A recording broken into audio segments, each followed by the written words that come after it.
Redditors who went out for cigarettes and never came back. Why did you leave? Where did you go? What is life like for you now? Serious.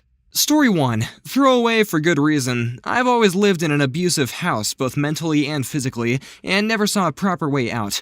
I started working at 14 years old in a convenience store at $8 an hour and hid all my money I made in a locked container in a nearby wooded park area. I did this because my parents would have taken all the money if they knew that I was working at all. By the time I was 18, I had close to $10,000 saved up and had finished high school. I was supposed to start university that year, but early on in the summer, I waited until my parents were out of work and found and took all of my documents, enrolled out of the university program I was supposed to be in, and left. I took a bus to Alberta, and I've been living here since doing labor. It's been almost a year and a half, and they haven't searched for me yet. Not that I'm aware of, at least. How is my life now? I'm poor, barely getting by, but at least I'm living alone and happier than I was before. Story 2. Sort of. My cousin went out for a walk once. He was dating this woman who was just an awful human being. She got pregnant and swore it was his, and once the kid was born, the state went after him for child support, and he wasn't even on the birth certificate, even though they were living together. Anyway, the paternity test came back showing it wasn't his, and she flipped her lid. Just lost it. He asked her to calm down and said he wanted to take a walk to cool off. He left everything he owned, minus the clothes on his back, and his wallet. He went for a walk that he never came back from. A few years back, the kid found him. He was 16 or 17 and went on some giant rant about him being a bum and a punk ass or whatever other nonsense. My cousin told him he wasn't the father and abandoned him. The kid left a whole hell of a lot more confused than he showed up, I think. Story 3. I was living with a very mean and controlling girlfriend. If it wasn't her way or all about her, she just threw a fit. One day, I had enough and said that I was going to the store and just kept driving. I literally drove for 12 hours and showed up at a friend's house 5 states away and asked if I could crash on his couch. I called my boss and said I wanted to quit work. He was pretty cool about it. He knew my girlfriend and actually set me up with a job in my new city. I had never spoken to my ex since. Soon after my relocation, I met my now wife, and I could not be in a better relationship. Best thing I ever did. Story 4. Just failed out of college, moved back in with my dad, and things weren't really going well between us. I was depressed and not really going anywhere. I was angry at my dad because he came down on me so hard, but I was mostly angry at myself.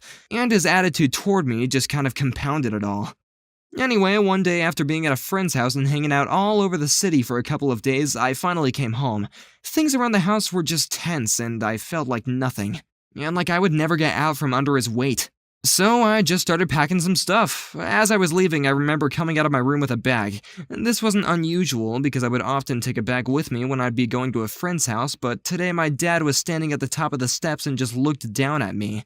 I remember very vividly him just standing there with his hands in his pockets, just looking at me, and then me looking away, and he quietly just asked, "Where are you going, son?" I just looked up like everything was normal and just said, "I'm going to some friends and acquaintances' house." He nodded slowly. "When are you coming back?" I shrugged slowly. "I don't know, Dad." Somehow, he knew. I could feel it. I never came back home. Days turned into weeks and months and then years. I could tell he knew. It makes me so sad now when I think of it, like I tore his heart in two. He had never been a very expressive man, but I could tell just how sad he was. I needed this, though. I needed to go off on my own and suffer the real world and grow up some. It still hurts my heart to think about him slowly nodding after I told him, "I don't know, Dad." I've been in contact with my dad since I left, and things are pretty good. I left during a time when cell phones were not popular, and I spent a lot of the time on the streets at first, with the only thing I owned being a car that I kind of lived out of. Eventually, a good friend of mine had his family take me in, and I spent years helping their family while searching for what to do. During this time, I would periodically just speak to my dad and stepmom and mom and stepdad on the phone every few months. They knew I was alive and well. My dad really never brought up the fact that I'd left and would just make sure I was doing alright. We just don't have a relationship where we express much. I think he understood as time went on. See, he has this idea of how I should have progressed through life. I wasn't good at his plan. I was too immature. I did not leave because I was unhappy with him and what he provided me, but more so that I couldn't stand shoulder to shoulder with him and make my own success. I just wasn't who he expected me to be, and it took a lot of growing away from him just for us both to understand that. After a few years, I went to visit him in his office, and it turns out that he had bought me a cell phone. It was my first. It was enough of a sentiment for me to understand that he really understood what I needed. He just wanted to talk to me occasionally. I tell my dad I love him every time we talk. We live in the same town, so I often visit him and my stepmom with my girlfriend when I can. They love her more than me. Story 5. One night I just packed the essentials into my backpack, walked into a train station, and got on a train to Newport News, Virginia from Pasco, Washington. No one knew I was gone until 3 a.m. the next morning. It was to be with a girl my family was totally 100% against. That was a year ago, and it's all working out perfectly. I'm happier now than I ever have been before. Story 6, kinda late, but I'll share my story. I grew up in a foster care, and all the homes that I lived in were either abusive or run in a business collecting cash to house kids format. My actual mom was a very heavy drinker and was abusive, hence me being in foster care. As an adult, we had a very good relationship. She was proud of me, impressed with my work ethic, and amazed that I had gotten a fully paid education via scholarships at the state university. Everything was going swimmingly until I started to do better than my immediate family. They started to think I had abandoned them and that I was too good for them once I started pursuing my education. The last conversation I had with my mother and sisters occurs on Thanksgiving 2011, when I drove 3 hours to sit down and have our first legitimate family dinner in several years. I showed up, my mom was drunk, and my sisters were incoherently intoxicated on narcotics. My sister yelled at me for abandoning my family and called me unforgivable things. My mom said to me, "I hope you achieved all your dreams. Lord knows you had to abandon ours." I got up from dinner and left. I spent the entire drive back home for 3 hours hysterically sobbing. I haven't talked with them since. I know it was bitterness and the drugs talking, but it really did shatter me to the core. My mother passed away this year, and that dinner was the last time I ever saw her or spoke to her. Both of my sisters were incarcerated at the time, so I flew home to clear out her estate. She didn't have anything but a mountain of bills and a house full of items to sort through. I donated almost all of it to Goodwill. While sifting through her belongings, I did find a lockbox, though. The lockbox contained her wedding ring from my late father and some photos of my sisters and me as kids, perfectly preserved. It also had a single note inside which was addressed to all three of us, with corresponding paragraphs dedicated to us. My paragraph said, "Daniel, words cannot describe how sorry I am and how much I have hurt you. It's eaten at me every day for the last 10 years. I drink because I wish I could have been the mother you deserved. You were the strongest man I have ever met. I'm sorry. You deserve so much more than I gave you. I love you with all my heart. I hope someday you can forgive me. Mom." It destroys me inside to know that my mom died thinking that she didn't mean the world to me. If I'm being honest, I started drinking very heavily after she passed. She died thinking I didn't love her with all of my heart. I carry her driver's license in my wallet, above mine, so that every time I take it out, I get to see her. But more importantly, she can see me and know that I'm always right here.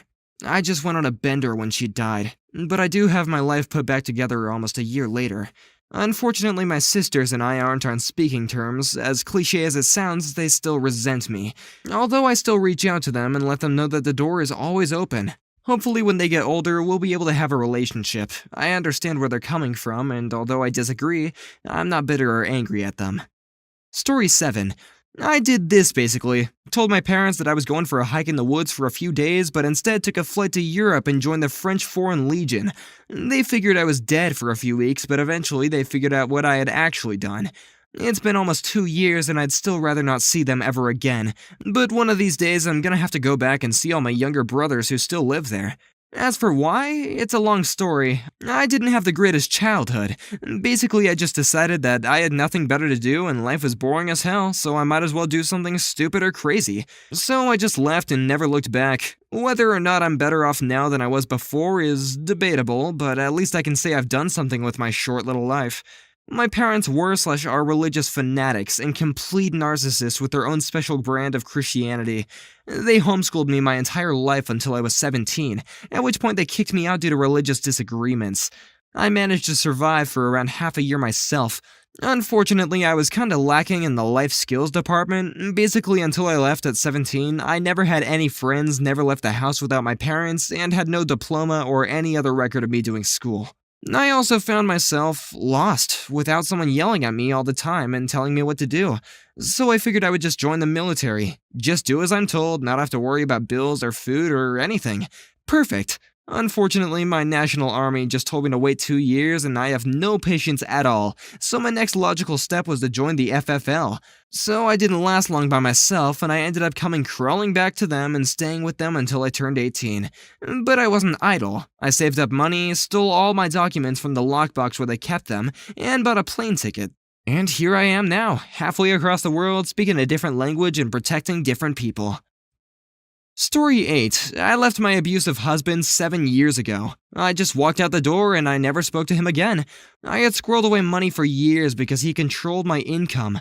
He had this idea that I was miserable because we didn't have any children, so he tried to change that by me so I could get pregnant. He didn't know I was using birth control. I had resigned from my job, so I just left. I couldn't bring children into that life. I went to live with my parents in a different part of the country. Now I live in a different country. I have a kind and loving partner, and we have a daughter. I'm happy most of the time. My family doesn't tell people where I live in case he should find out. I don't know what happened to him. I hope he's dead. Story 9. American that moved to Australia for 2 years, got a girl pregnant, fell in love, and saw her for the horrible person that she really was, but stuck it out. After the baby was born, I had to be sure he was mine. The test came back showing no parental match. I confronted her. We fought and she swore up and down that it was a bad test. Wanting to believe it, I scheduled another test for the three of us to go to. $800 later, 2 days before the test, she played dumb and said she never agreed to that. Told me to get out of their life and that her child was not a science experiment. I stayed with a friend for a couple of days and then came back. She acted like nothing happened and just wanted to move on. Another test was no longer an option in her book. It was the hardest decision of my entire life, and it still makes me sick to think about a week later I scheduled a flight back to California. I've been back for 4 years now. We talked a bit over the years after I left, but it just went back to her wanting to fight. After some antidepressants and heavy drinking, I'm finally starting to feel whole again. I look at the world very differently now. Story 10. My parents were split and hated each other and would always put me in the middle. The drugs and alcohol they were both doing didn't help. Got kicked out of each of their places and went back and forth over some shitty circumstances involving them wanting all of my money to live with them. Then playing the guilt card on each other that they took me in when the other kicked me out. I got a steady retail job that I had to work 6 to 7 days a week at odd hours to get full time. 2 weeks before Christmas, Mom said her place wasn't a truck stop and I couldn't come and go at all hours of the night and said I had to leave. Heard similar from her before and didn't want to go to Dad's again, so I called some family and they all refused to take me because my mom had called and told them I hit her. Since I was still in the same house, I told her she was a horrible person and an even worse mother, and left. Grandma knew my parents were crazy, so she helped me as much as she could. Still getting phone calls/emails/Facebook messages asking me when I'm going to stop being such a bitch so we can be a family again. Have seen both since. Invited my friends through Facebook to things they would have invited my parents to. Finally netted up and told them both to get the fuck out of my life. Mom still leaves me drunk/high/crying voicemails in the middle of night, either telling me that she loves me or that I'm all that's wrong with her life. Dad sends me emails telling me to get the stick out of my ass because I'm still his son. Still spend time with Grandma. Friends' parents mean more to me than my own ever did. Now I've got a full-time job and an awesome dog, working on doing better in my life in general and trying to move into a place solo. Blood is not thicker than water. Will never speak to either of them again if I can help it. No regrets. Story 11. Left my family close to 5 years ago to move to California to start a new life. I was 400 pounds, living a lifestyle of prescription drugs and drinking at 17 with my family. I was good in high school and even went to college early, but wasn't able to secure a loan there to continue past the first year. Dropped my shit life there and came here. It was a very tough time, but I'm a lot better now, and I had some help from my adopted father but paid my way aside from the ticket here. I live on my own now and manage an office selling printer parts and various other moneymakers online. I started my own business last year and have been paying out of my pocket to continue school here because the college I went to wouldn't release my transcript. I've lost a great deal of weight and I am away from any unhealthy addictions. My family is for the most part very close to me. My mother died 2 years ago. I'd planned to go to her birthday in 2013, but she died 2 weeks before it. The only regret I have is leaving that door open. I'd like to think she'd be proud of where I went. Story 12. Mom cornered me in the bathroom after chasing me around in the house and told me to punch her when I tried to leave, and punched me instead. I said I'd call the cops, and she said she would do the same as she's done with my ex-stepdad. Tell him I punched her and it'd be her word versus mine. The next morning, I got into a broken Ford that was still in her name even though it was mine. Went to get the oil changed and told the guy how long he thinks the car could make it. He said I'd be lucky to make it around a block and that I wouldn't even go in reverse among other things. At the same time, I thought, I'm only going forward. 3 days later, I drove from California to Maryland and spent about 5 years without contact. Reconnected, foolishly thinking people change. People don't change. The last I heard from her, she wanted me to sign over my apartment in Russia so she could sell it and give me the money. I told her I'd happily sign it over, but she didn't need to pretend that she'd give me a dime. I've also been working since the age of 12, albeit for less than $8 an hour when I started. Only reconnected because I have sisters, but the brainwashing she's done against me is done. Both my sisters are one is pregnant at the age of 18, failing grades, and neither will take me up on my offers to help. I'm the pariah who left and traveled the world, but I'm a loser because, well, f this thread. F you, Mom. Story 13. Not the same thing, and there's another drama involved, but I want to keep it short. We went through a bad breakup. To get away from it, I went to Sri Lanka in 2004 during Christmas. The tsunami happened. Came back and told my family and about 2 friends I was leaving LA. Boarded a plane a few days later for New York with 2 bags, no apartment, and no job. Found a job in a flat within the first few weeks. I've been here 10 years now and have no regrets. Story 14. I was left. My dad and my mom fought, my dad left, and then he killed himself. On one hand, I have no memories of him because I was too young, and I was very sympathetic to mental illness and ideation. I have had bouts of serious depression in my life. On the other hand, his absence and the lack of dad made a huge gaping hole in my life. The strangest part is when I turned the age he was when he killed himself. I'm 36 and I'm older than my dad ever was, and I still feel young, like I have many years ahead of me. I wish I had the opportunity to know him. Everything I know about him is someone else's memory. Story 15. My father just walked out on us when I was 9 and walked out on everything. Racked up a load of debt before he went without my mother knowing, through a gambling habit that he had which we didn't know about until immediately after, and the hounding from people/companies that he'd borrowed money from.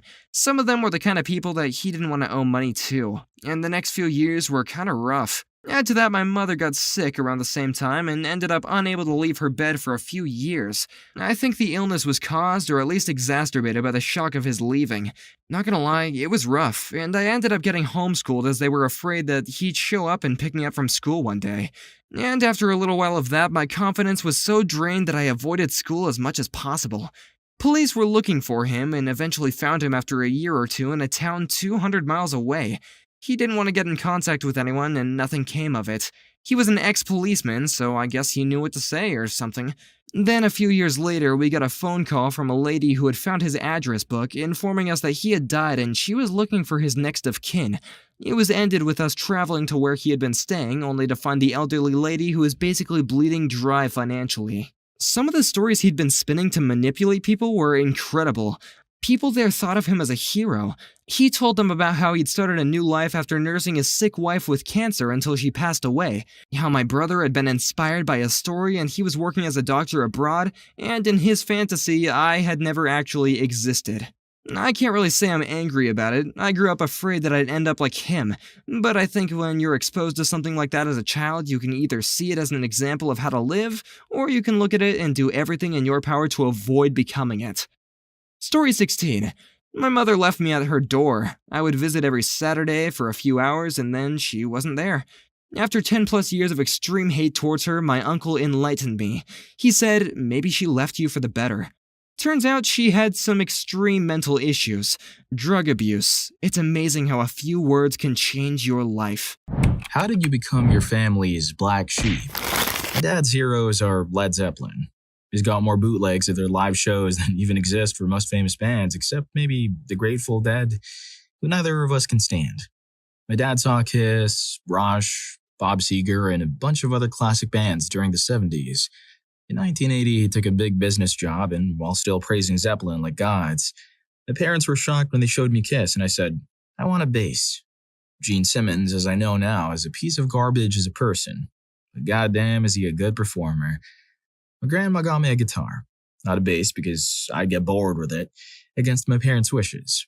I worked hard learning and got myself a bass and played it through a guitar amp for years until one of my dad's childhood friends, who played in a well-known 80s hair metal band, I won't name here, gave me a vintage bass amp that I still have and treasure today.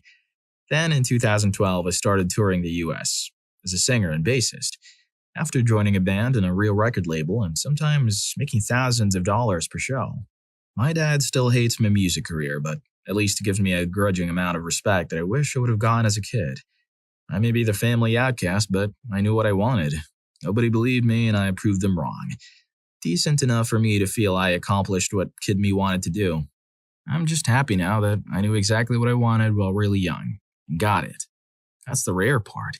Becoming a good bass player is more important to me than getting actual career success from it, because that wasn't even a thought for kid me. I just knew I need to get a bass and absolutely be a beast on it. Recently, a drummer from another band came to hang out with my guitar player and he recognized me and said, "You're my stage name. You're like a legend." I've had a few mega fans before and I played it off like, "Hey, thank you so much." But inside I was like, "Wow, that's so cool. Oh my God, did that person actually just say that to me?" There's no cool way to articulate when someone recognizes you and you kind of just want to cry and be like, "Thank you." His grandma's guitar gift was a classic case of "I'll show you."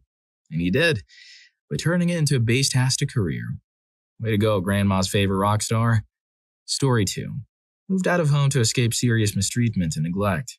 I worked hard to support myself, full-time work, paying rent, but also did a lot of substances. Took risks and dressed alternately and developed an increasingly private life separate from that of my family. Overall, I clung on and eventually began to do quite well for myself, but because I dropped out of education and moved out of home in the process, most people ended up just writing me off as a troubled problem kid who'd never amount to anything more than manual labor type jobs, etc. More recently in life, I managed to change my trajectory and began attending one of the top 3 universities in the world for my chosen subject area, just about to graduate too. It's been an interesting ride because the more successful it appears I might become, the more people who previously wrote me off have tried to come back into my life. Very few of these people genuinely supported me, if at all, but now I'm being lauded by them as a secret genius. So now I'm the good type of black sheep, I guess. It's hard not to feel a little cynical about others sometimes, but my experiences with such types just make me value the true people in my life all that much more. It's interesting because when I was the black sheep of the family, all I ever wanted was love, family, and support. And I would have given my right arm for more in the way of a sense of family. But now that I'm more grown up, stabilized, more accomplished, and going places in life, this late-stage influx of relatives and interest in my story has been a big turnoff for me. And I can't really bring myself to open up my heart to a bunch of people who, deep down, I know would 100% guaranteed still be ignoring me were I not attending a top world university, etc.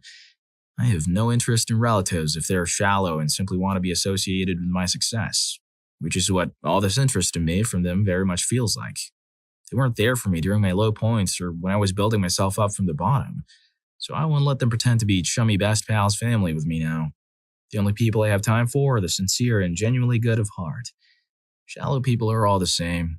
When you have enough experience with them, you can spot them a mile away. Story 3. By the time I was born, my parents hated each other, so the care and attention my older brother and sister got was not passed on to me. I was always a hassle, too emotional, too rebellious. I had less guidance as a child because my parents argued throughout my childhood.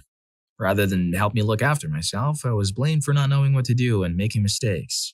Over the years, this rubbed off on my sister and brother and even family friends. I was a mess whilst my older siblings were all well-adjusted.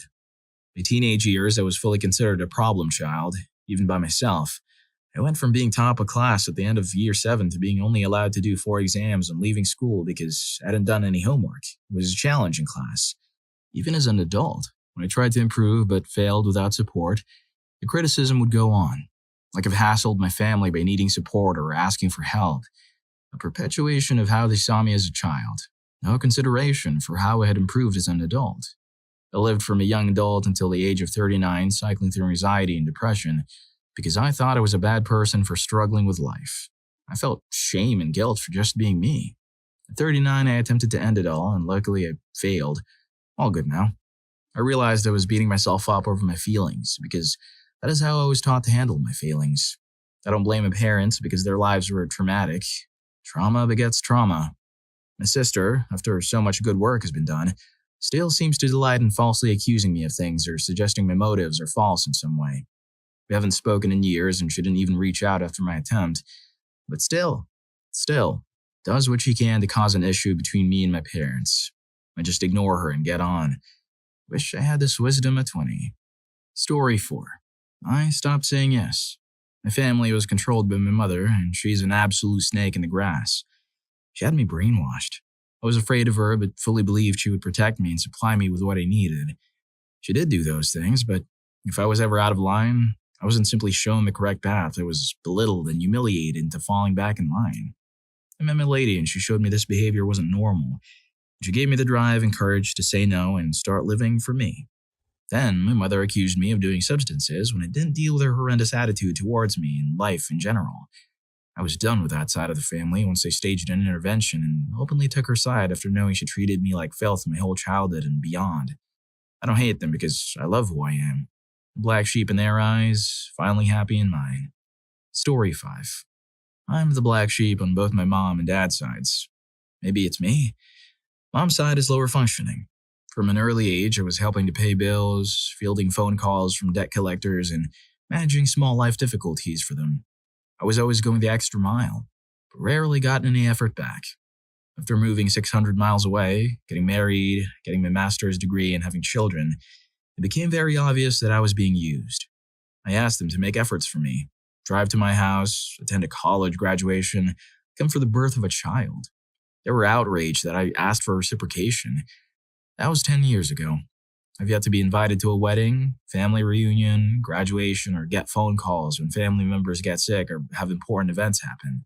Dad was 17 in high school when I was born. He joined the military when he graduated and moved to Europe for 15 years of my childhood. Never a phone call, birthday present, or visit in that time, or ever. I did not want him to walk me down the aisle when I got married. I was close with his parents before this, but this was an insult they would not abide by. Same story. That was 20 years ago. No invite to weddings, graduations, family reunions, or updates in major life events. I email Grandma every 2 weeks and visit once a year, but it's always strained and awkward, and no other family will be present when I'm there. Story 6. My dad had 6 brothers. All lived near each other as adults. My dad was active duty in the Air Force as I was growing up. So, while the family lived near each other, we were traveling and living all over the world. I was 4 years old when I remember meeting my grandparents, uncles, and cousins for what I thought was the first time ever. I was 7 before I learned what the titles of uncle, aunt, grandparent, cousin ever meant. I never connected with any of my extended family. In the age of social media, I tried to connect with my extended family, and it was better not to make the effort. When I talk about my family, I talk about my parents, my sister, step-family, and my sister's children. I don't count my extended family. They're complete strangers, and I think it is best that way at this point.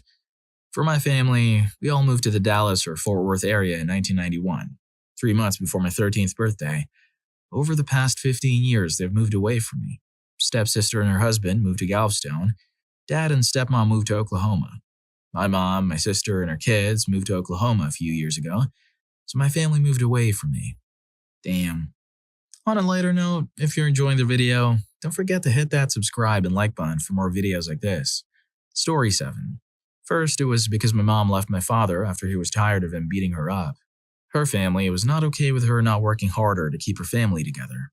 Then, it was because I chose not to be baptized at 14, which is when people from their church get baptized. I didn't want to make that commitment yet when I wasn't going to church at the time, so I chose to postpone it. As an atheist now, I think the whole thing is pointless. I was still a believer at the time, though. Then I came out as trans. As you would imagine, fanatical Christians weren't okay with that. Some are starting to come around now, especially the ones that left the church.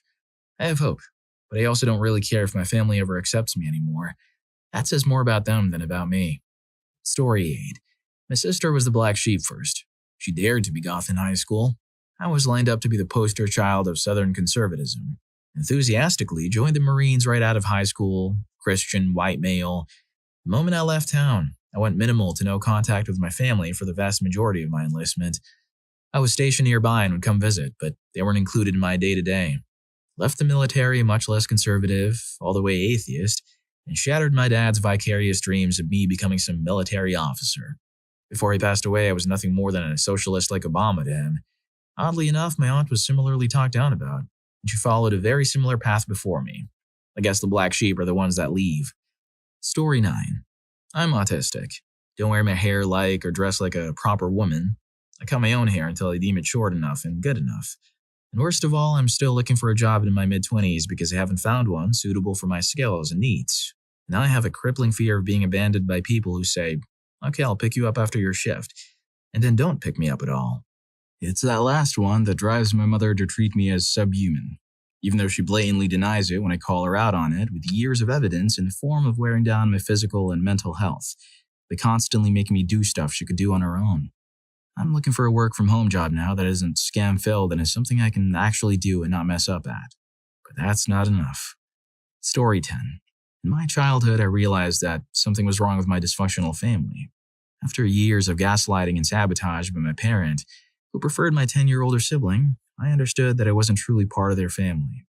My older sibling grew up poorly, resulting in an angry, socially awkward individual who found joy only in coming home to bully and provoke me until I snapped, allowing him to harm me.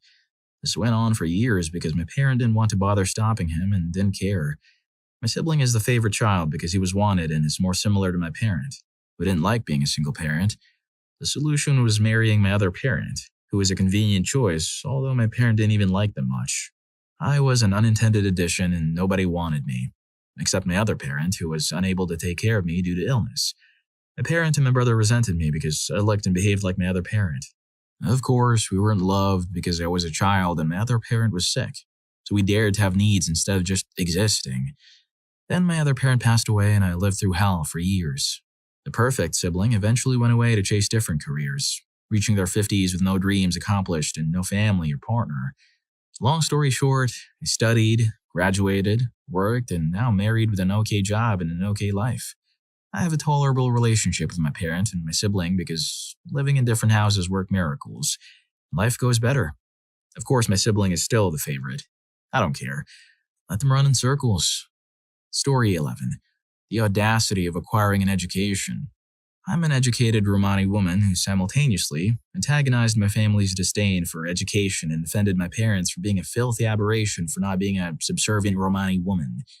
They were appeased when I consented to marriage, gave birth to my daughter, but now they've denounced me as a negligent mother for recommencing with my work or teaching. I lecture at my university for my field and work within forensics when obligated. So my mother is now incandescent with rage about my perceived betrayal.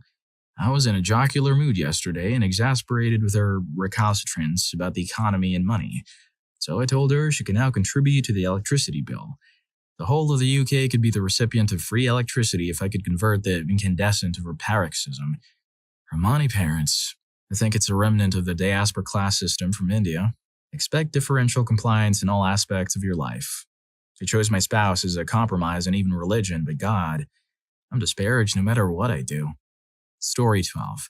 I was an awkward kid. I'm an awkward adult. I struggled a lot with being social and often felt unwanted by my brother and cousins, left out, always last, etc. So I'd go spend time with Gramps whenever we visited. Then, for reasons, Mom moved her and I away and went NC with everyone, and by the time we got back in contact, I'd had some significant trauma and was even more awkward and avoided people. Unfortunately, I was under the impression the adults were aware of what happened, including my dad, but they weren't, and it led to a lot of frustration on my part because I thought they weren't being understanding, but actually, they simply didn't know and saw me as being difficult and moody. As a result, I don't have a relationship with anyone in my extended family, including my brother. Not so much a black sheep as not a sheep at all. I don't resent them for it. As an adult, I understand. Doesn't mean it doesn't hurt, though. Well, at least you know who you are. Your identity never changed. You're an awkward adult, and you can be proud of that. Story 13. I have no idea. I think it's just because I'm more extreme. Like if I draw, I can draw for up to 30 hours nonstop, sleep 3 to 7 hours, wake up and draw again, lose all concept of time, and I'll go missing because I forget I need to, well, be human and let others know I'm alive, I guess. or because I had to wake up at 4:45 to 5 a.m. to exercise or train. I'd literally throw myself off the bed and onto the floor because I figured pain was the best way to wake up quickly. Or how I know I taught myself how to control my body to not sweat through the power of the mind. I also set very weird, think animal noises, alien invasion, retro digital alarms, and loud alarms to ring throughout the night at random intervals. Small things here and there that make my family very confused why I do or think such weird or dumb things, despite quite clearly not being dumb. High IQ, PhD, etc. Story 14. I come from a very conservative upper middle class Latin family, so preppy and very academic is what's expected. My mother was a linguist professor and my dad an engineer. My brothers are in finance and computer science. My cousins are doctors, engineers, architects, and lawyers. I fell in love with music and followed a life of music. No one in my family has ever done that. Additionally, I've dyed my hair different colors over the years, loved weird music, tattoos, and substances. My family didn't understand American subculture as immigrants. In high school, it was a struggle for all of them to understand me. It wasn't extreme. I was a typical 90s alt-rock or raver dude. My family back in Colombia really struggled with it, especially the tattoos. Story 15. Son of my dad, the other black sheep of the family because he had various issues with drinking and substances, and has had episodes at family gatherings. No one in the family really likes him. Sins of the father and all that. Because of dad, I'm not allowed past 2 drinks at family gatherings. My cousins can, but the aunts and uncles watch me more closely. Only child of divorced parents in the family. I play video games. I learned very quickly that bringing my own console to my aunt's house was highly unwelcome. I also watch unpleasant movies and listen to unpleasant music. All of my cousins have met their wives and brought them to family gatherings since their early 20s. I've not brought a single woman to Christmas or any other get-together. I'm a private person, and I think I should date someone a year or more to bring them over, and I haven't been with anyone that long yet. Therefore, I'm weird and creepy. Unmarried, childless, and living with my mom. Sorry I didn't create a business in the 1970s or become a big rich banking executive. Sorry for having struggles in life. When I wasn't making good money, I was looked down for buying cheap Christmas presents for the little cousins. Gave them gift cards one year and was chastised because gifting forms of currency to children without consulting the parents is inappropriate. When I started making decent money, I'm told not to buy too big Christmas or else upstage the parents. I found a remote control Camaro for $10 and bought it for my 6-year-old cousin who loudly proclaimed it was the best gift ever. So I'm probably in the hall for that one next year. I don't spend much time with him because I don't own my own business or work at a bank and can't take off whenever I want.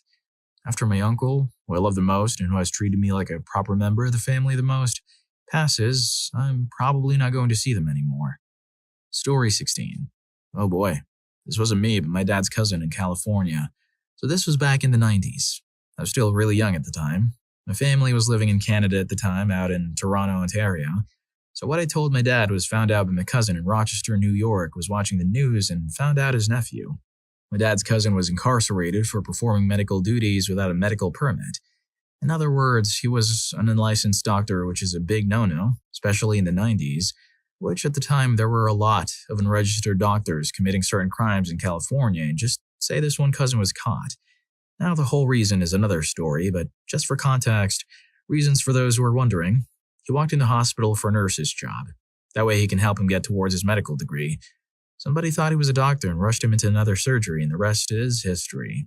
Never got to meet the cousin up until he got married in 2008, or was it 9? It was so long ago.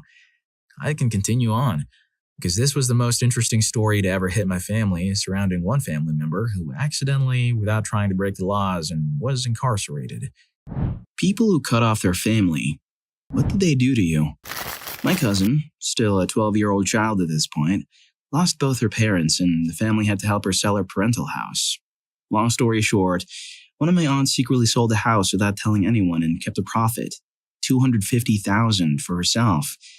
Everyone thought the house was still up for sale until a real estate agent informed my cousin's actual guardian, a different aunt, that my other aunt had sold the house and that he thought it was sketchy.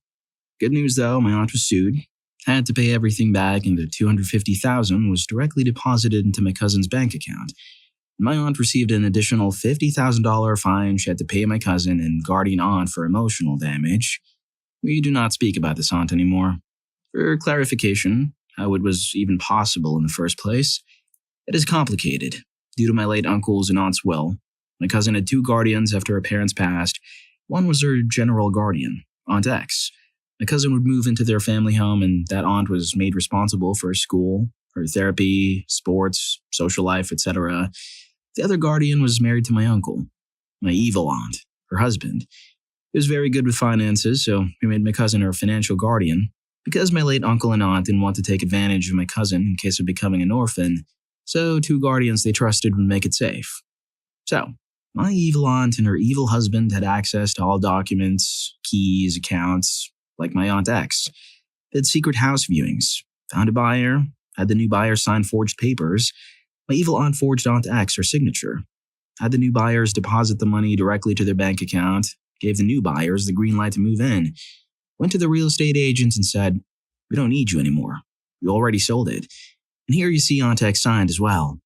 That is where the real estate agent thought it was sketchy and thought to call Aunt X to thank her for the collaboration and wish her well now that it is sold. Mind you, the new buyers of the house were also victims here, but they were given their money back and bought the house back via the correct way. My evil aunt said she needed some money and her husband was good with finances, so they could borrow the money, whilst my uncle would borrow the rest of the money, turn it into stock, and make profit to pay the borrowed money back. So the judge asked how much profit they intended to make before telling anyone about their scheme. Well, if you think making $50,000 in profit was worth stealing and lying to a 12-year-old orphan niece of yours, that is what you will pay her an extra.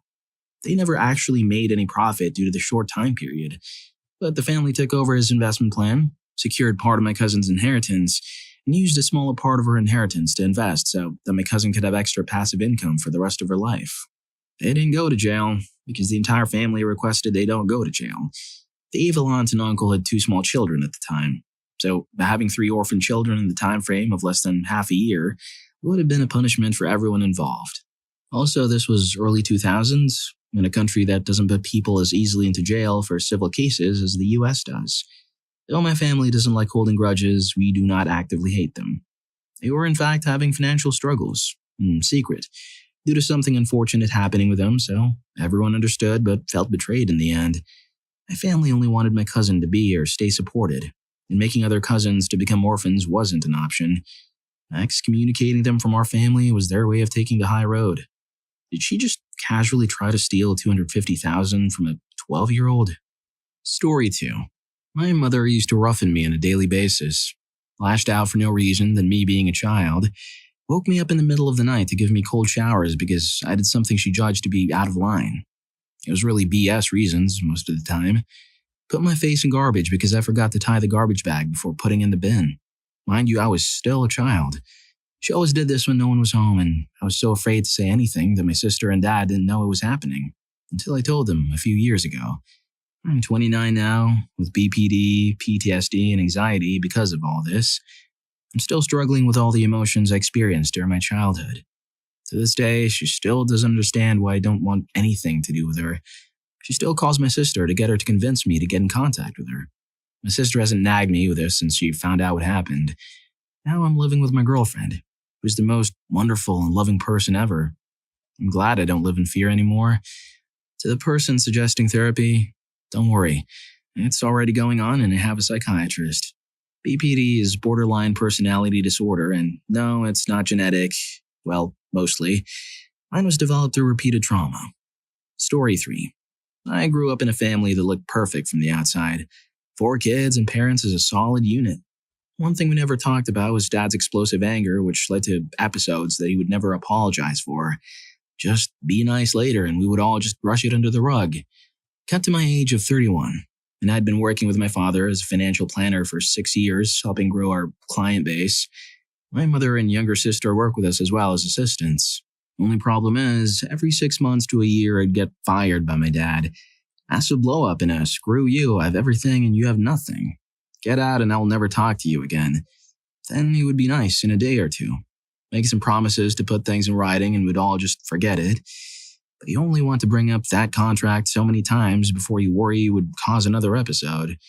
It would say things like, "You really think it would throw you? My daughter-in-law and grandkids out in the street?" You would think, no, of course not. It is what you threaten and I do get scared, but no, he wouldn't actually do that. Surprise, that's what happens. Business value almost triples. He tormented me until I lost 17 pounds, and I'm a skinny guy.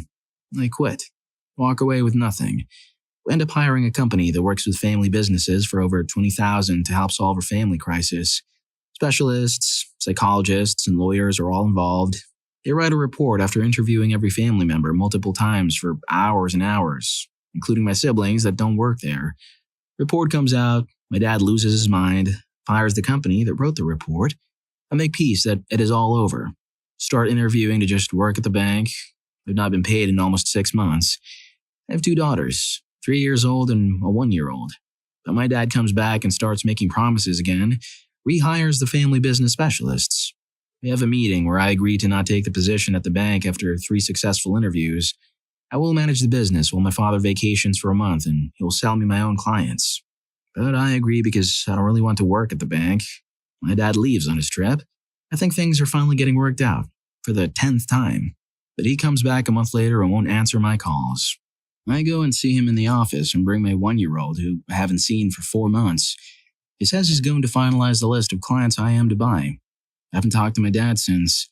That was over 6 years ago. He ended up getting me fired from our investment dealer because I contacted his clients, even though he had either never met them or they were some of my best friends. Then he sued me. I had no money or any way to fight him, so I just abandoned everything and started over. I don't talk to my dad.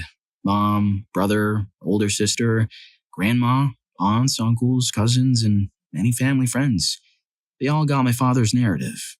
Patriarch said get out and everyone else just let it happen. Only my younger sister who worked there knows what happened and we're very close. We both just don't talk to our family. My wife and I are way better off and super happy.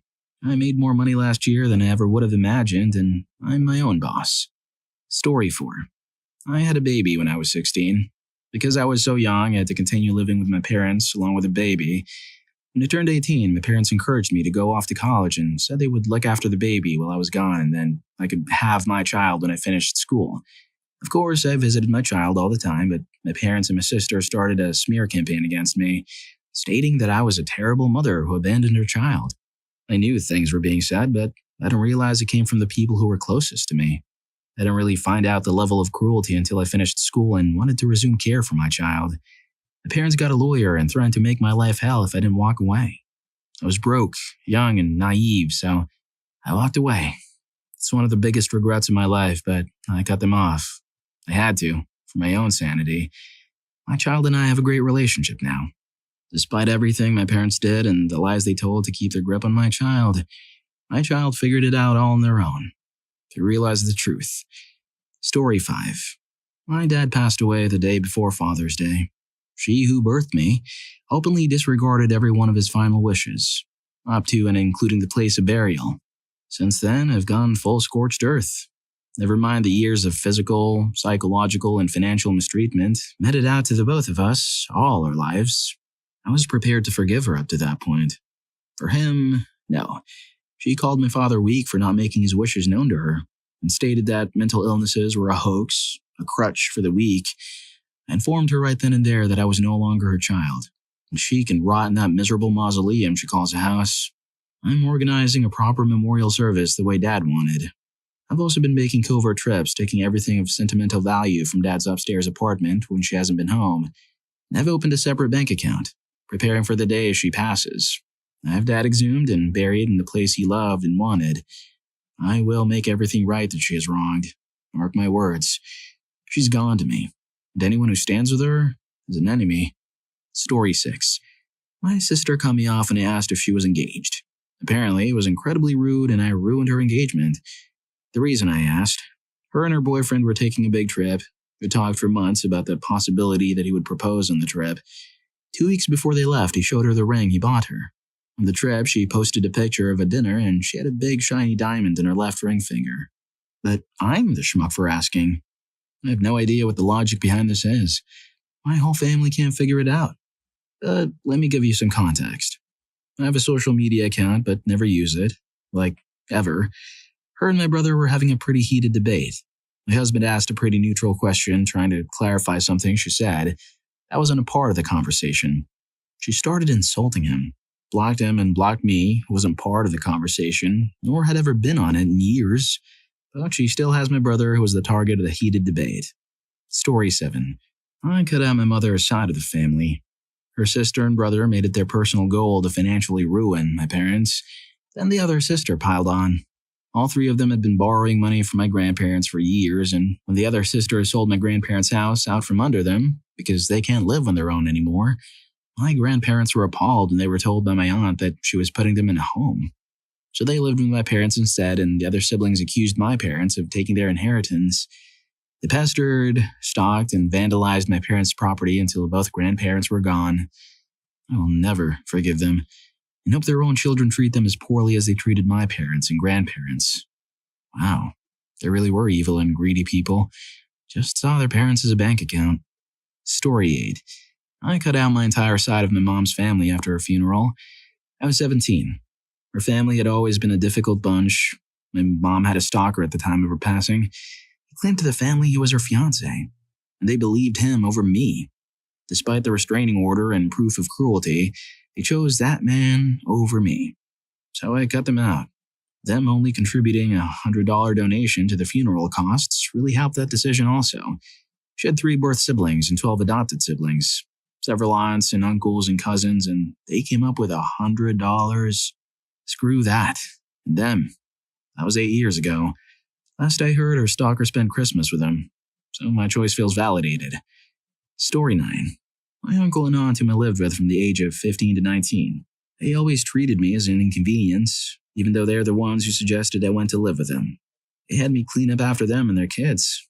They got mad at me when I ate too much of their food, causing me to have stunted growth. Made fun of me for being depressed and always discouraged me from doing any type of extracurricular activity at school because they didn't want me to make their kids seem like mediocre losers. They overshared family secrets with me and basically made me feel like I had to share those same resentments towards other people in my family in order to be welcomed into their home. To this day, I still have trust issues with everyone in my life. I rarely allow myself to make new friends. Story 10. I cut off everyone in my father's family after I came forward about him mistreating for years. My uncle suggested it was a bad dream, and my grandmother said it was normal for a man. That's not all he did, in the slightest. My auntie told me to go to the police so a mob wouldn't come to him. It then helped him leave the country to stay at her house with her 2 young daughters. And his father defended him and tried to convince my mother to meet my father in person. He would have hurt or ended her. No doubt in my mind. This man horrifically mistreated me and my family, only to be defended tooth and nail. It hurts, not seeing my little cousins, but if I'd rather go blind than ever have to see my father again. On the brighter side, since cutting him out of my life, I've moved in with my boyfriend, who I was dating in secret and helped me to come forward about what my father was doing. I've grown closer than ever with my mom and visit her as often as I can. And I've got a dog now. I was never allowed dogs, and now I have a beautiful border collie named Sky who I adore. I've never been happier. And even though I'm still very mentally unwell, I'm in a much better place. It really does get better. Story 11. I was born female. My mother wanted her sacred little boy and hated my dad. She cheated on him and eventually left him for my stepfather, taking me with her for no other purpose than to hurt him. She had her precious, perfect little boy a few months later. From that point forward, I, then 6 years old, was treated like nothing but an inconvenience in the best days. It was clear that I wasn't wanted and that my mother was doing everything in her power to keep me away from my father out of spite. She'd tell me I was so awful that he wanted nothing to do with me. I later found out that he kept looking, but every time he found out where I was, my mother and stepfather decided it was time to pick up and move. Unfortunately, I grew to resent him and wanted nothing to do with him by the time I was old enough to make any form of decision about seeing him for myself. Fast forward. I had ear infections that were neglected to the point of hearing loss. I was put through enough physical and mental mistreatment that I wanted to pass away by the time I was 10. I was ordered to do anything my brother wanted to make him happy. They also liked to blow off steam by harming me whenever they were stressed or in a bad mood for whatever reason. CPS did nothing. My mother and stepfather would be warned before they came. They'd clean the house and warn me that I'd be given to an even worse family that would hate me even more and hurt me even more if I didn't act like a real little girl and tell CPS that it was all a lie, that I was happy, that I'd do anything to stay with my mommy and daddy. As soon as CPS left, I'd get for making them look bad and having CPS called in the first place. As an adult, I now have hearing aids. My mother has insulted me about them and the hearing loss itself, as if there are character flaws. She also would not allow a phone conversation to end unless I was crying, sometimes to the point of retching. My father passed away of cancer 10 years ago, but we were able to repair our relationship in the 6 years before he passed. My stepfather also passed away of cancer after he cheated on my mother, gave her Hep C and divorced her. My brother spent time in prison. My brother is still extremely violent. I cut contact with him 4 years ago after multiple threats to my safety, and sometimes my life, and him telling me repeatedly that I'm alive because he and his father were kind enough to allow me to live, and I should be kissing his feet in gratitude. A year ago, after 3 years of no contact, he sent me a message telling me that he wanted me to know he despises every aspect of me at a cellular level. My mother expected me to apologize for forcing him to feel that way. I told her I wanted no further contact with either of them. Any pestering would be reported to the authorities. Then I blocked both. I'm 40. This was a year ago. My only regret was that I allowed them to do this to me for so long. I let my mother especially torment me for 39 years that I can't get back. And over a decade of therapy did little to nothing to help me. I still occasionally have trouble even believing I'm a real person. It wasn't bad therapists. The mistreatment was just that bad. I moved 3,000 miles away almost 20 years ago, and it still wasn't far enough. If anyone is reading this and is still currently in the situation I was in, I only have to say this. Run now and do not look back. They won't get better. You don't deserve this. I don't want you to end up bitter and aged far beyond your years like I am. If I can't be a good example, I at least want to be a good warning. Every child deserves parents, but not all parents deserve children. Story 12. Not me, but my boyfriend cut off his whole family except his sister, and her status is pending. His mom was super prejudiced, and she threw a major tantrum when he took me to meet her and threw us out of the house. His dad, parents are divorced, told him a bunch of awful things over the phone about how he'd rather have my boyfriend be gone than be not straight. As soon as he hung up the phone, my boyfriend started crying, and that's been the last time he talked to his father. That's how bad it was. His sister is fine with us, but every time we see her, she's really weird and flirty with me. It makes both my boyfriend and I really uncomfortable, so he's asked her to stay away until she can handle herself. It's pretty messed up, but luckily they live in a different state. My family loves him, and have basically adopted him as their own. I think they like him more than me, lol. Overall, it's pretty tough, but he's working through it. If you're a parent, or one of your family members is part of the LGBTQ community, don't be a schmuck, please. Story 13. My dad passed away in 2004. He was 46 years old. Heart attack. He came home from work at 3:30 p.m. We were back from the hospital at 9 p.m. with him pronounced gone. I was 13. My brother was 15. I never loved my dad's family. I never looked forward to seeing them, and there always seemed to be no fun had with them at cookouts or parties. I'm sure the sudden passing had a lot to do with it, but after he passed, I became hyper-aware of how his family treated my mom, who's the strongest person I know. 2 examples. First, my dad's parents lived across the country, and instead of boarding their dog, made us delay the funeral by 2 days so they could drive. Apparently, boarding your dog for a while or being there for your grandsons was an easy choice to make. Second, an aunt of mine, while opening a check my family received at the funeral from my mom's lifelong best friend, remarked, "Wow, must be nice," in reference to the money we received to help us survive for a couple months. Got them off months later. It's been nearly 20 years, and it is one of the best decisions I ever made. If you're enjoying the video, don't forget to hit that subscribe and like button for more videos like this. Story 14. I made the difficult decision to cut ties with my family. Years of toxic dynamics had taken their toll on my mental and emotional well-being. The constant criticism, emotional manipulation, and lack of support had stifled my growth and happiness. Despite my best efforts to mend the relationships and seek understanding, the toxicity persisted. It became clear that my own well-being could only be prioritized by breaking free from this unhealthy environment.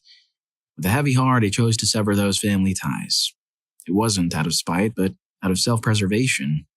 I yearned for a brighter future, one filled with positivity, love, and genuine support. In the process of cutting off my family, I embarked on a journey of healing and self-discovery. I learned to set boundaries and rebuild my sense of self-worth. Chosen family and supportive friends became my pillars of strength, uplifting and encouraging me along the way. I realized that family is not solely defined by DNA, but by the bonds of love, understanding, and respect. By creating distance from those who brought harm, I embraced my own identity without the burden of seeking constant approval. Though the decision was difficult, it was necessary for my own happiness.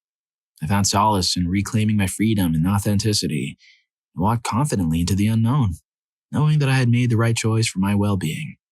This journey became a testament to my resilience and the transformative power of self-love. I learned to forge my own path, free from toxic ties, and embrace the potential for a brighter future. And so, I continue to embrace the possibilities that lie ahead, knowing that I'm creating a life filled with peace, growth, and the love I truly deserve. Story 15. Mom and Dad ended my dog. They live in a farm and begged for her because she was an Australian Shepherd and belonged in the farm. She was great and happy for a couple months. Fast forward another couple months. My wife and I haven't seen my parents for about a month, and in passing, they mentioned she'd gotten sick but is doing great, that they took her to the vet and everything is fine now, and we would see them and the dog the following week when we went to the beach as a family. Approximately 2 days later, I see a picture of her in the background of one of their horses, and she looks off. I call my parents and say, "What's going on?" They say, "She's not looking good, and we'll make it to the beach next weekend." So I get up, drive 3 hours, go get the dog.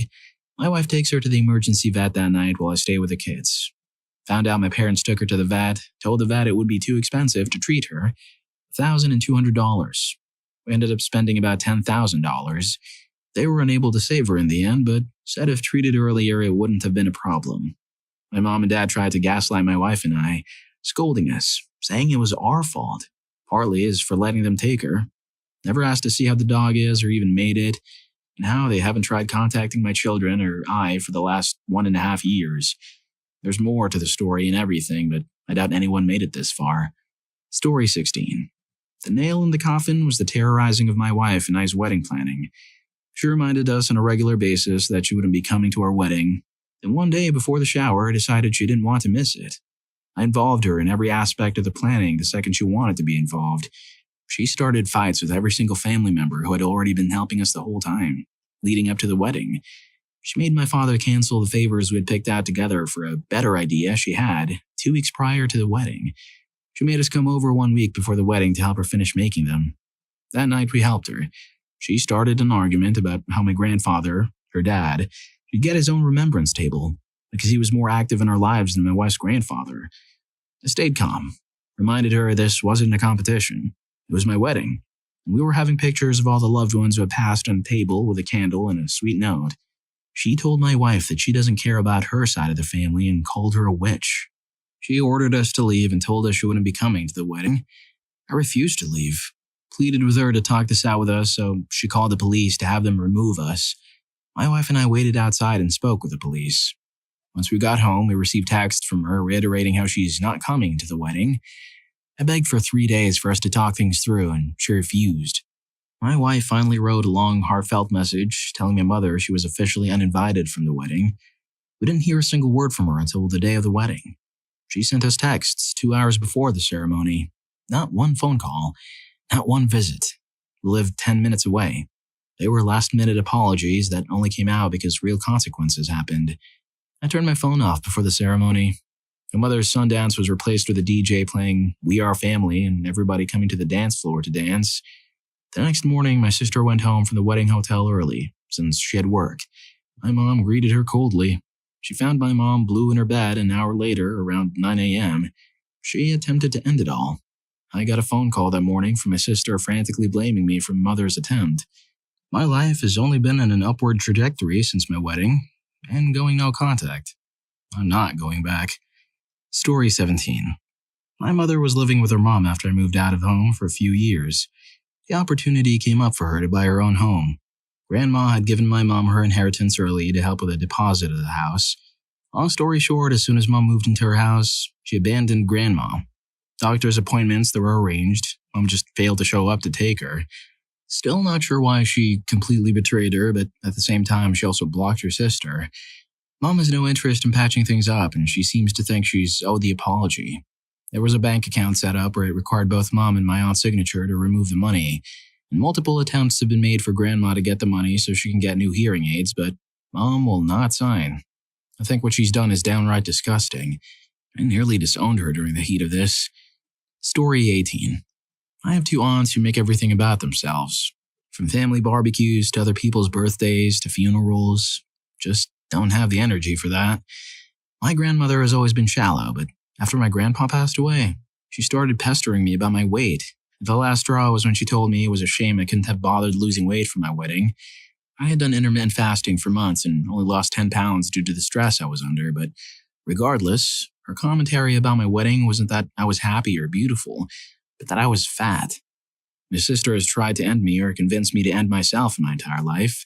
She's ruined or tried to ruin every connection I have, whether it's family, friends, romantic interests, or teachers or professional connections. Tried to break up my marriage with the sole reason being that her boyfriend had broken up with her and she didn't want to be single and hurting, while her sister was, at the time, happily married. The boyfriend was and is a friend of mine, and she openly admitted to stalking him. And it got so bad that he had to change churches to avoid her. He moved to the other side of the state briefly. Story 19. On Thursday, 17th of October, 2019, my father and I traveled to visit my granny's, his mother, on account of Granny being very unwell. It had been the first time since 2007 that I had been at my granny's. Starting at 6:30 in the morning, the trip required a 6-hour car journey to get a 2 p.m. ferry crossing. After crossing the ferry, we arrive at the house around 4 p.m. and settle in. A dog was present. In the past, when me and my brother would visit, when we were younger, we would always share the same room without exception. After a couple of hours of having settled in and just before dinner, I went into this room thinking it was still my room, as I had not been informed otherwise.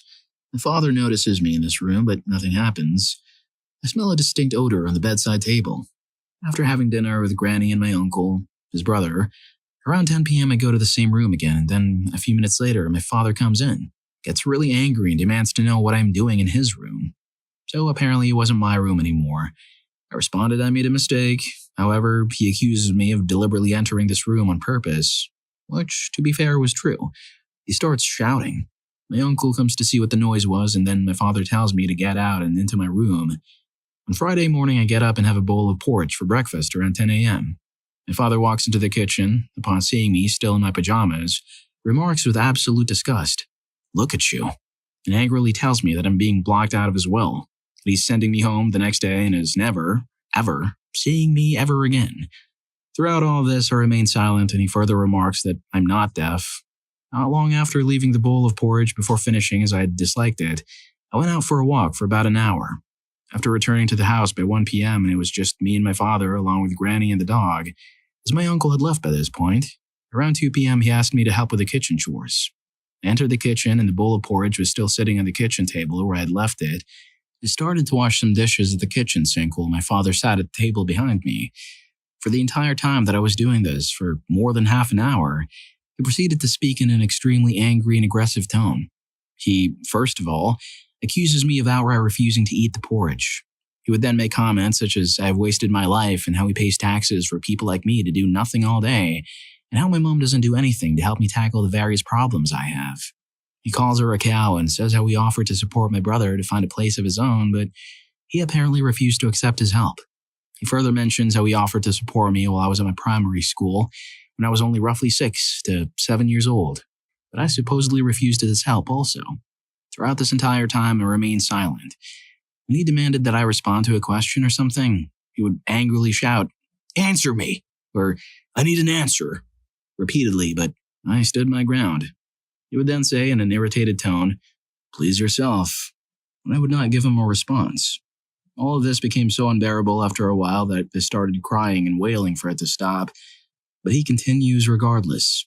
He comes up to the right of me. I felt like hitting him, though I refrained from doing so. He goes out for a few moments after this. There was a weapon to the left of me in the kitchen top, and I was extremely tempted to pick it up and myself with it, just so he would stop. After I finish in the kitchen, he further demands that I give him Mom's mobile number, but I refuse. He says not to worry, I'll get it from my brother. Not long after this, I phoned Mom to tell her about all of this and how upset I was. and for her to tell my brother to not give my father her mobile number. He angrily barged into my room without knocking and demanded to know who I was phoning. I say that I was phoning Mom about how he was upsetting me and giving me hell, and then proceeds to walk out of the room confidently remarking that he doesn't think so. Shortly after this, he comes into my room again and starts speaking to me for nearly half an hour, though in a much calmer tone. He comments that Mom is using me as a piggy in the middle to get back at him, which, for a fact, is completely untrue, and that if I applied for any job, regardless of what job it is and how well qualified I may be for it, I would automatically be rejected on account of my weight. As he described it, let's hire someone else. He also claims that he's not against me. Later, he asks if I was going to shave, which I reply that I didn't want at the time to, but he further responds that he wants me to, and to shave every morning, and that is what normal people do. He also tells me not to be afraid of the dog and it won't harm me. A while later, he calls me into the kitchen to start the dishwasher. However, after stating that I did not know how, he responded that he simply wanted to prove a theory in which I pretended to be a genius. As I exit the kitchen and heading towards my room, he follows me out of the kitchen and tells me to go to my room, and also very angrily tells me that I'm never to interfere in his affairs ever again. A while later, he barges into my room again without knocking and sits down beside me. He raises his hand. I say, "Go on, hit me.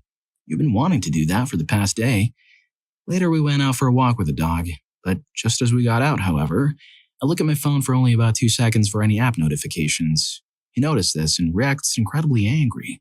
Just as we exit through the kitchen door at the back and we go around the house to the front, he proceeds to rant very angrily on about how he does not understand my generation's obsession with mobile phones, and when he was younger, the nearest phone was a few miles away from the house and it served him just fine. While we're out for a walk along a road not far from the house, we stop and turn around to say in a disappointed tone that I promised him that I would shave, despite having said earlier that I did not want to. He then suggests that we both return to the house and that I go on ahead with the dog. He proceeds to speak in the same angry tone as before that this trip wasn't such a waste because, in his words, it shows what I'm really like. He further says that he's sending me home the next day and he's never ever seeing me ever again. Not long after we both return to the house, he has a phone conversation with Mom after getting her number from my brother. Afterwards, I find him in the kitchen speaking to himself in an irritated tone that if Mom thinks he's a bad man, so be it. Shortly after this, he calms down a bit when we have dinner, around 7:30. He says let's forget about sending me home the next day. After having dinner, I settle in the living room away from him, and for the first time, he leaves me alone and things are relatively peaceful for the next couple of hours, before I decide to go to sleep. Story 20. I had to cut off my father and his mom. My father got all the character traits from his mom that made him a real awful father. He would hurt me and my brother, insult us, psychologically torment us. I always got it the worst because I was his favorite and his image, since I looked like him after being born. He personally spent most of my life bringing toxicity and drama to every aspect of it. And when I became an adult, he played off the cruelty as normal, fatherly things. He even joked about it to my face about, "Man, I used to hurt you so bad when you did blank." Finally cut him off when my son was born. I just couldn't bear the thought of my son growing up with an awful role model like him around. And his mother was pretty much the same way. Real old school is the only school type of stuff. But I cut her off because she was dramatic and wasn't part of my life since I was a child. Always skipped over me and my brother for cousins and nieces and nephews. But yeah, just real lousy pieces of trash that I had to cut off to ensure my son's well-being. Story 21. I barely remember. My brain cut out most of my childhood because of trauma. I remember that my dad was cruel and manipulative. He would call me, screaming through the phone, telling me what a horrible kid I was. This was a few times every week. He would shower me with all these gifts that I never asked for, and he would use it against me every time I spoke up about not liking the cruelty. He drank in the car a lot with me in it.